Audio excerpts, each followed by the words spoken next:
Remets-toi toujours en question. Salut, c'est Teddy de Mental Player Performance, j'espère que tu vas bien. Donc aujourd'hui, on va voir pourquoi c'est super important de se remettre en question.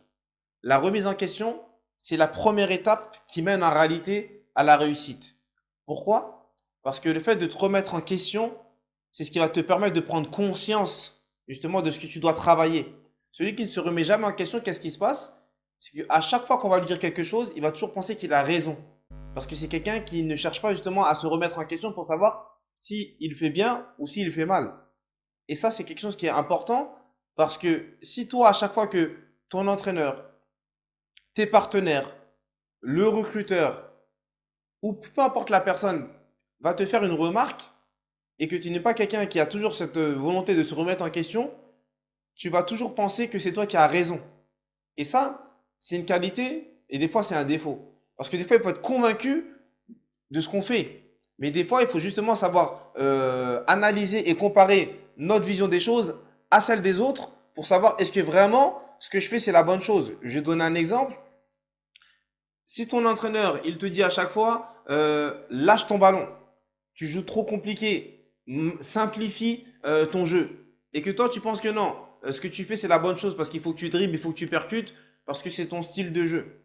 Ben, au bout d'un moment, ce qui va se passer, c'est que premièrement, ton coach, soit il va te prendre en grippe, et donc tu as toujours celui à qui on va faire des reproches, ça c'est la première des choses.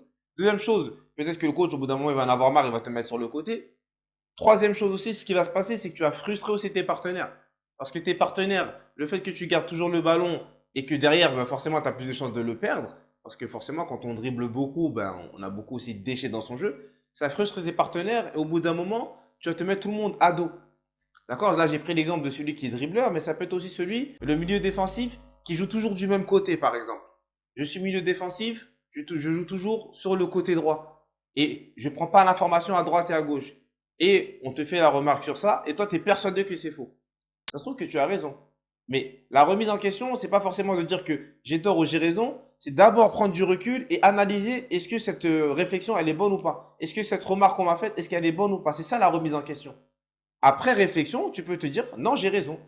Je fais les choses comme il faut, donc je continue. Ou des fois, tu peux te rendre compte que tu as tort. Et à ce moment-là, tu modifies les choses. Pourquoi? Pour ton bien. Pourquoi? Parce que celui qui te fait cette remarque-là, généralement, c'est pour ton bien, c'est pas pour ton mal. Et donc, c'est pour ça que c'est important de se remettre en question et de prendre du recul sur sa pratique afin de savoir si on est sur la bonne voie ou si on a un petit peu dévié pour revenir rapidement justement sur le chemin et essayer justement de continuer à progresser et de pouvoir atteindre son objectif. Donc voilà ce que je voulais partager avec toi et je te dis à très bientôt dans une nouvelle vidéo.